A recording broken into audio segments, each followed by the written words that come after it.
इस वक्त आपको बता दें, बीजेपी के वरिष्ठ नेता और केंद्रीय मंत्री रहे यशवंत सिन्हा टीएमसी में शामिल हो रहे हैं। तस्वीरें भी आपको दिखाएंगे, लेकिन इस वक्त ये बड़ी खबर है क्योंकि ये टीएमसी में शामिल हो रहे हैं यशवंत सिन्हा। बड़ी खबर, तृणमूल कांग्रेस में शामिल होंगे यशवंत सिन्हा।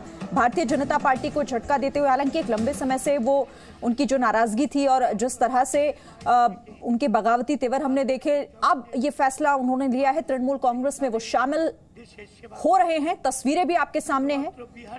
पूर्व वित्त मंत्री और विदेश मंत्री भी रहे हैं यशवंत सिन्हा। সকল মানুষের কাছে পরিচিত তিনি আর কেউ নয়, তিনি আমাদের অত্যন্ত কাছের লোক যশবন্ত সিনহাজি। এক সময় তিনি এমন কোনো গুরুত্বপূর্ণ পদে নেই যেখানে তিনি অলংকৃত না করেছেন। দেশে এবং বিদেশে সর্বত্র অর্থমন্ত্রী হিসাবে এবং কখনো অন্য মন্ত্রী হিসাবেও তিনি তার যোগ্যতার পরিচয় লোকসভায় রেখে দিয়েছেন।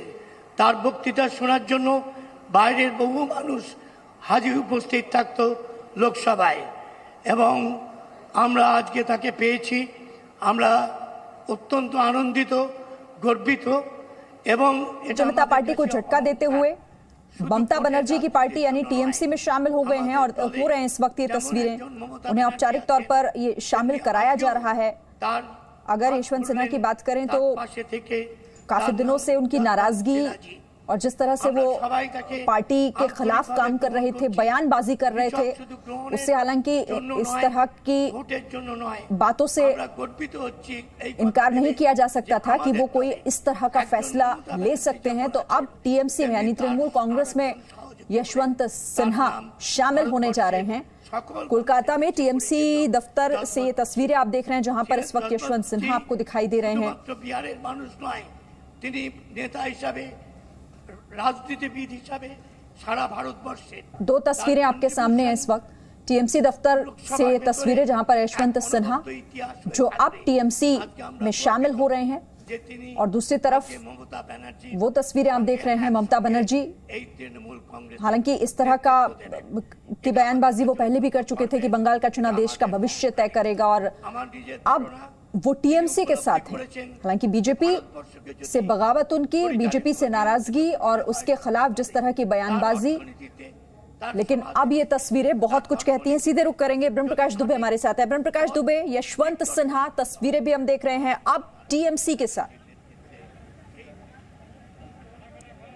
बिल्कुल, देखिए एन वक्त पर यशवंत सिन्हा शामिल हुए हैं। हालांकि बीजेपी के खिलाफ बगावत वो पहले ही कर चुके हैं और पहले ही लगातार पिछले चुनाव के वक्त भी आपने देखा होगा लगातार प्रचार करते रहे हैं। वो हों यशवंत या फिर शत्रुघ्न सिन्हा हों या फिर और बीजेपी के जो बीजेपी से टूट कर गए थे बागी नेता हों, वो तमाम पहले ही नरेंद्र मोदी के खिलाफ प्रचार करते रहे। 2019 के जो लोकसभा चुनाव हुए थे उसके पहले भी उन्होंने इस तरह का एक अभियान चलाया था, और अब एक फिर उन्होंने एक मंच पकड़ा है। यशवंत सिन्हा ने टीएमसी का मंच पकड़ा है। देखिए दोनों एक दूसरे की ज़रूरत आप कह सकते हैं, क्योंकि यशवंत सिन्हा बीजेपी में नहीं है, बीजेपी में उनकी कोई पूंछ नहीं है और बीजेपी से पहले ही बागी हो चुके हैं। लिहाजा यशवंत सिन्हा को भी ज़रूरत थी फिर से एक मंच की, और टीएमसी जिस तरह से बीजेपी की चुनौती का सामना कर रही है बंगाल में, लिहाजा टीएमसी को भी एक ऐसे कद्दावर नेता की ज़रूरत थी जो बीजेपी में रहा हो, क्योंकि अभी तक आपने देखा कि लगातार टीएमसी के टूटने का दौर था। टीएमसी के विधायक लगातार, टीएमसी के बड़े नेता लगातार बीजेपी में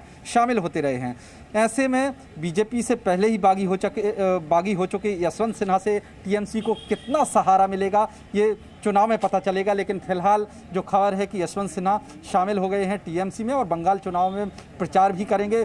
झारखंड से आते हैं। देखिए यशवंत सिन्हा फाइनेंस मिनिस्टर रहे हैं, बीजेपी के बड़े नेता रहे हैं, लेकिन बीते कुछ समय से यानी एनडीए फर्स्ट से ही यशवंत सिन्हा का रुख है जो वो बागी रहा है। लगातार प्रधानमंत्री नरेंद्र मोदी के खिलाफ बयान देते रहे हैं, बोलते रहे हैं, और अब उन्होंने एन मौके पर टीएमसी का दामन थामा है। टीएमसी भी चाहेगी उनका उपयोग करे बीजेपी के खिलाफ, लेकिन इसका सियासी फ़ायदा लेने की कोशिश में ज़रूर टीएमसी रहेगी। हालांकि फ़ायदा होगा या नहीं ये तो चुनाव में पता चलेगा। जी और इस तरह के तेवर तो देखिए हम लंबे समय से यशवंत सिन्हा के ब्रह्म प्रकाश देख ही रहे थे, चाहे वो पार्टी के खिलाफ जाकर बयानबाजी करना हो एक पार्टी लाइन से इतर जाकर, या इस तरह की गतिविधियां भी उनकी देखी गई। नाराज तो वो लंबे समय से थे ही, तो इस तरह का कोई कदम उठाएंगे इस बात का अंदेशा तो था ही, लेकिन टीएमसी में जाएंगे ये शायद नहीं लग रहा था। बिल्कुल बिल्कुल, देखिए इससे पहले देखिए उनके आम आदमी पार्टी में जाने की चर्चाएं भी हुई थी, जब पहली बार उन्होंने प्रधानमंत्री नरेंद्र मोदी के खिलाफ, बीजेपी के खिलाफ, सरकार के खिलाफ बयानबाजी की थी। और उसके बाद लगातार उनके बागीश्वर रहे, लगातार उन्होंने एक यात्रा देखिए देश में कई स्थानों पर की थी, प्रधानमंत्री नरेंद्र मोदी की सरकार के खिलाफ लगातार एक यात्रा की थी और माहौल बनाया था। लिहाजा बीजेपी में उनके लिए कोई जगह नहीं थी, बीजेपी में उनकी कोई पूछ नहीं थी और उनको भी एक मंच की तलाश थी यशवंत सिन्हा को, और उनको अब ये मंच मिला है, टीएमसी का मंच मिला है और इन विधानसभा चुनाव के पहले मिला है। जैसा मैंने कहा कि ये एक दूसरे की ज़रूरत थी, टीएमसी को भी ऐसा कोई चेहरा चाहिए था जो बीजेपी में रहा हो, बड़ा नेता हो, बड़ा चेहरा हो, और ऐसा लगता है कि ममता बनर्जी ने पाया कि यशवंत सिन्हा ठीक चेहरा हो सकते हैं जिनका वो इस्तेमाल कर सकती हैं। और यशवंत सिन्हा को भी ये लगा हो कि आगे टीएमसी से उन्हें राज्यसभा की सीट मिल सकती है या फिर वो पार्टी में सेटल हो सकते हैं। तो ये एक दूसरे की ज़रूरत की स्थिति आप कह सकती हैं कि यशवंत सिन्हा ने एन विधानसभा चुनाव के मौके पर टीएमसी का दामन थामा है। और ब्रह्म प्रकाश, लेकिन इसे कैसे देखें हम, ये हालांकि मौजूदा परिस्थिति में जो इस तरह का फेरबदल हम देख रहे हैं, यशवंत सिन्हा तृणमूल कांग्रेस में शामिल हो रहे हैं, तो क्या ये एक झटका बीजेपी के लिए भी हो सकता है क्या पश्चिम बंगाल में? फिलहाल क्या नजर आ रहा है? देखिए अगर बीजेपी के लिहाज से देखें तो ये कोई झटका नहीं है, क्योंकि बीजेपी में वो मौजूदा स्थिति में थे ही नहीं, बीजेपी से पहले ही उनके बागीश्वर रहे हैं, वो लगातार प्रधानमंत्री नरेंद्र मोदी की आलोचना करते रहे हैं। लिहाजा बीजेपी में तो उनकी कोई स्थिति थी ही नहीं, लिहाजा बीजेपी को ये कोई झटका नहीं कह सकती आप। क्यों? हालांकि उनके टीएमसी में जाने से बीजेपी को वो कितना नुकसान पहुंचा पाते हैं, क्योंकि टीएमसी चाहेगी कि बंगाल भर में उनका उपयोग करें चुनाव प्रचार के दौरान, क्योंकि वो केंद्रीय मंत्री रहे हैं और पहले बीजेपी का एक बड़ा चेहरा भी रहे हैं, वाजपेयी गवर्नमेंट में मंत्री रहे हैं। देखना होगा कि जो टीएमसी सोच रही है क्या उसका फायदा मिल पाता है यशवंत सिन्हा के जरिए। खैर, शुक्रिया आपका ब्रह्म प्रकाश हमारे साथ जुड़ने के लिए, इस बातचीत के लिए। अगली बड़ी खबर, चुनाव आयोग ने ममता के चोट मामले में सफाई मांगी है। पश्चिम बंगाल के मुख्य सचिव से चुनाव आयोग ने सफाई मांगी है। चुनाव आयोग को दी गई रिपोर्ट में इसे घटना बताया गया। रिपोर्ट में इसे ना तो दुर्घटना और ना ही हमला कहा गया है।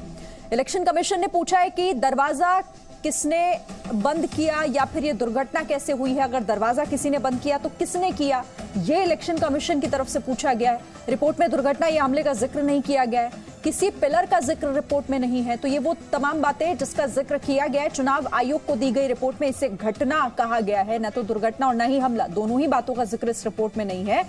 और इसीलिए सवाल पूछा गया है कि अगर दरवाजा बंद हुआ था तो दरवाजा किसने बंद किया। पिलर का भी जिक्र, जिस पिलर की बात कही जा रही थी कि उस पिलर से गाड़ी टकराई और फिर ये हादसा हुआ है, तो ये चीजें हैं जिनको पॉइंट आउट किया गया है चुनाव आयोग की तरफ से और इस पर सफाई मांगी गई है। किसी पिलर का जिक्र नहीं, दुर्घटना इसे नहीं कहा गया है, इसको एक घटना बताया गया है। तो अगर दरवाजा किसी ने बंद किया जैसा कि कहा जा रहा था, तो वो किसने किया, किस मकसद से किया। रिपोर्ट में दुर्घटना या हमले का भी जिक्र नहीं है और इसीलिए ये सफाई मांगी गई है। रवि त्रिपाठी हमारे साथ हैं। रवि, क्या और डिटेल्स हैं इसे लेकर? देखिए, चुनाव आयोग ने वही सवाल उठाए हैं जो हम लोग भी उस समय पूछ रहे थे, आपको हम लोग भी पूछ रहे थे और हम लोग भी बता रहे थे लगातार, क्योंकि उस समय घटना स्थल पे हम लोग मौजूद थे। मैं उससे जब ममता बनर्जी का काफिला जा रहा था, चल रहा था लगातार चुनाव नॉमिनेशन के बाद, तो हम उसके साथ लगातार चल रहे थे। और जब ये घटना हुई बेरुलिया चौक पे, उस बाजार के पास, तो हम लोग वहाँ उतरे, उनके गाड़ी के पास गए। तो उस तरह की हलचल जो चुनाव आयोग ने पूछा है कि अगर किसी ने दरवाजा दबाया है, चाहे किसी ने धक्का दिया है, तो आखिर कौन था। तो अगर ऐसा कुछ होता और अगर उसमें कोई शिकायत होती है ऐसा, तो पुलिस उनको पकड़ने के लिए दौड़ती। हम लोग भी ये पूछ रहे थे कि आखिर पुलिस क्यों नहीं उनको पकड़ने के लिए गई और ममता दी ने क्या वहां क्यों नहीं शिकायत किया कि किसी ने धक्का मारा है, किसी ने क्या किया। और आपने देखा होगा उस वीडियो में एक जगह ममता बनर्जी अपने सिक्योरिटी पर्सनल पे भी नाराज हो रही हैं। तो क्यों, क्या होता है कि दरवाजा खोलने का काम आमतौर पर जो नेताओं का होता है, वो जो उनके साथ जो सुरक्षा कर्मी होते हैं वो खोलते हैं, तब वो गेट खोलते हैं। और जब आप प्रचार में निकलते हैं तब भी आप देखिए कि पीछे दरवाजा खोलकर एक लोग सपोर्ट में रहते हैं, कहीं सिक्योरिटी वाले, तब नेता खड़े होकर आप हाथ हिलाते हैं या फिर लोगों का अभिवादन स्वीकार करते हैं, हाथ जोड़कर आप नमस्कार करते हैं। वो सारी तस्वीर आप ममता बनर्जी की आप देख सकते हैं। लेकिन इस स्थिति में दरवाजा आखिर गलती से बंद हुई, सिक्योरिटी पर्सनल की वजह से हुई, उस खंभे से टकराने की वजह से हुआ, या फिर किसी पब्लिक की, जनता बहुत भीड़ थी वहाँ और जनता को पीछे धक्का दे रहे होंगे, हो सकता है पीछे से भी आगे से भी किसी ने धक्का दिया होगा, तो ऐसा होता है। सारे सवाल चुनाव आयोग ने चीफ सेक्रेटरी से और यहाँ के सिक्योरिटी के, जो क्योंकि आपने देखा था कि उस दिन डीएम भी मौके पर आए थे, एसपी भी मौके पे आए थे, डीआईजी भी मौके पे आए थे और वहाँ पर आकर उन्होंने पूछा, तमाम दुकानदारों से उन्होंने बातचीत की इस मामले को लेकर कि आखिर क्या हुआ था घटना।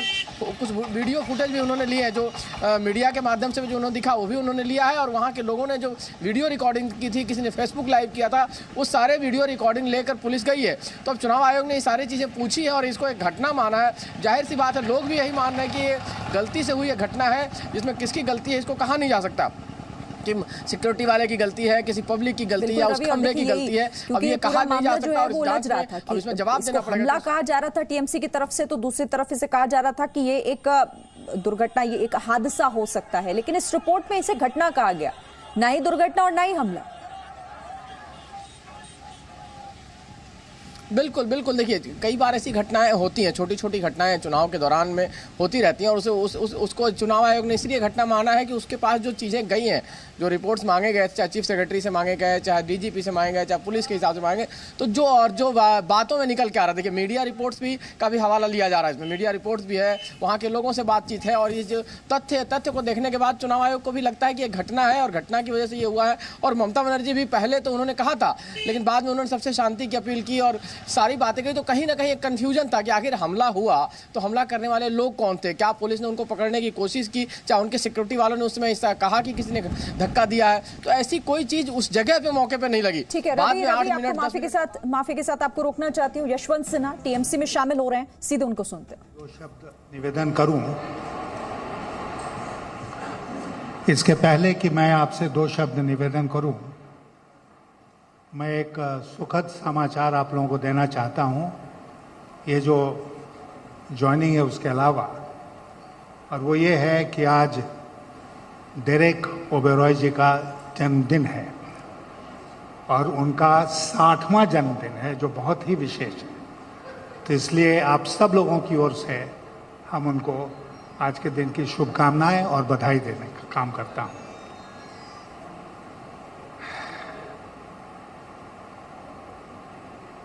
आपको ये जो आज की घटना है उसके बारे में शायद आश्चर्य हो रहा होगा कि क्यों इस उम्र में, जब एक तरह से मैंने दलगत राजनीति से, पार्टी पॉलिटिक्स से अपने को अलग कर लिया था, तो फिर मैं पार्टी में शामिल होकर क्यों एक्टिव हो रहा हूं। तो मैं आपसे कहना चाहूंगा कि देश जो है वो एक बहुत अद्भुत परिस्थिति से आज के दिन गुजर रहा है। बहुत अद्भुत परिस्थिति इसलिए है कि अभी तक जिन वैल्यूज को, जिन मूल्यों को हम बहुत महत्व देते थे और ये सोच के चलते थे कि इस पर सब कोई अमल करेगा ही हमारे प्रजातंत्र में, आज वो मूल्य खतरे में है और उनका अनुपालन नहीं हो रहा है। हम सब परिचित हैं इस बात से कि प्रजातंत्र की ताकत प्रजातंत्र की संस्थाएं होती हैं। The strength of democracy lies in the strength of the institutions of democracy. आज लगभग हर इंस्टीट्यूशन, जो संस्था है प्रजातंत्र की, वो कमज़ोर हो गई है और मैं बहुत अफसोस के साथ इस बात को कह रहा हूँ कि उसमें देश की जो न्यायपालिका है, जुडिशरी है, वो भी शामिल होती है। इसलिए सरकार के मनमानेपन के ऊपर अंकुश लगाने वाला कोई बचा ही नहीं। तो हमारे देश के लिए ये सबसे बड़ा खतरा पैदा हो गया है। प्रजातंत्र का मतलब ये नहीं होता है कि सिर्फ आप हर 5 साल पर चुनाव करा दें, लोगों को वोट देने का अवसर दें।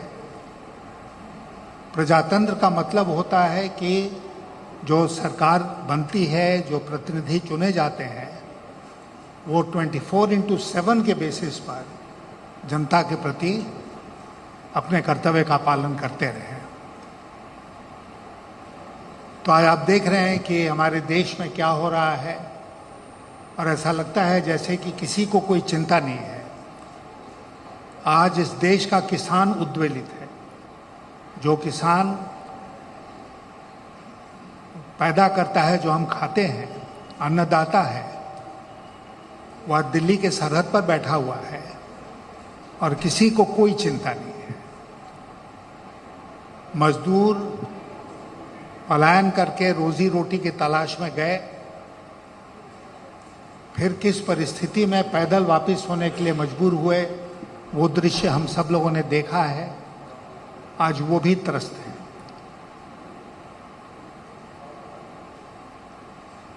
शिक्षा, स्वास्थ्य, ये सब आज दुर्दिन से गुजर रहे हैं। और सरकार को कोई चिंता नहीं है। ऐसा लगता है कि सरकार का आज के दिन, और खास करके जो रूलिंग पार्टी है, उसका एक ही मकसद है। अब वो मकसद है किसी तरह चुनाव जीतो। जहां कहीं चुनाव हो, जिस स्तर पर चुनाव हो, उस चुनाव को जीतना जरूरी है। आपके मन में ये प्रश्न आ रहा होगा कि मैं तो अटल जी की सरकार में मंत्री था, तो मैंने उस पार्टी को क्यों छोड़ा। तो मैं आपसे कहना चाहता हूं कि अटल जी के समय की पार्टी और आज की पार्टी में आसमान जमीन का अंतर है। अटल जी कंसेंसस में विश्वास करते थे। आज की सरकार क्रश करने में विश्वास करती है। अटल जी लोगों को कोऑप्ट करते थे।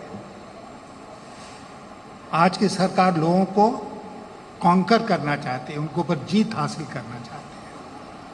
आप अटल जी के समय का देखें, जो नेशनल कोएलिशन उन्होंने बनाया था, तो जम्मू और कश्मीर में नेशनल कॉन्फ्रेंस फारूक अब्दुल्ला, पंजाब में अकाली दल, हरियाणा में चौटालाज, उसके बाद आप आइए महाराष्ट्र में शिवसेना, कर्नाटक में जनता दल एस, तमिलनाडु में कभी अन्ना डीएमके या डीएमके,